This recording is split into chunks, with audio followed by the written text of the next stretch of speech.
Many thanks for staying with us. On December 7th, nearly 19 million registered voters across Ghana will head to the polls in the country's 9th general election since returning to multi-party democracy in the early 1990s.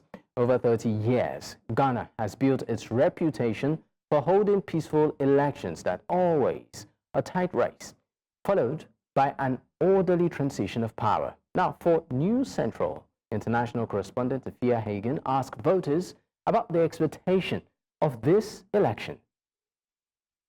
Ghana's hotly contested general election is upon us. Now, citizens are being asked to choose between 13 candidates, with the NPP and NDC flag bearers Mahamudu Bawumia and John Mahama emerging as the frontrunners.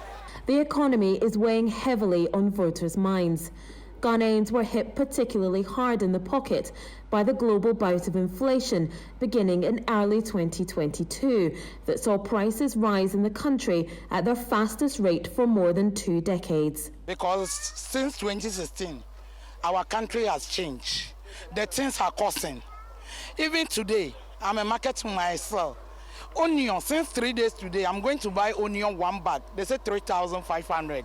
But 2016, if the onion cost season like this, it's 600 Ghana cedis. But today, the onion is 3,500. Tomatoes, 1 box is 3,500. We can't afford this country, so we need change to come.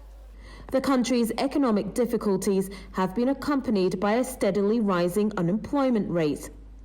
As a result, more people have been pushed into poverty and living standards have suffered. In terms of employment, because the more there is no employment, the more the social vices increase, like stealing, criminal activities and co. Yeah. So I believe they will do something to help the youth. And also, one thing I'm expecting from the government is that there are a lot of policies in place and laws in place that are not working. For Ghanaians, this election has to mark a turning point. What I want is we have to move forward. We are breaking the 8. Yes, it's possible. Best candidates win. Somebody that at the end of the day would think about Ghana. With less than 24 hours to go until people cast their votes, it seems that change really is the buzzword on everybody's lips. So let's see if Ghanaians get that change they feel they so desperately need. For News Central, I'm Afua Hagan in Accra.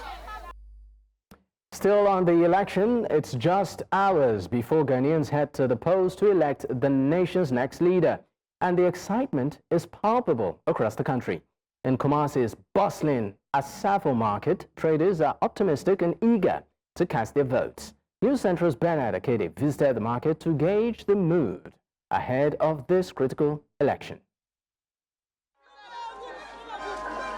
Here at Asafo Market in Kumasi, traders are in high spirits as they prepare to exercise their civic duty.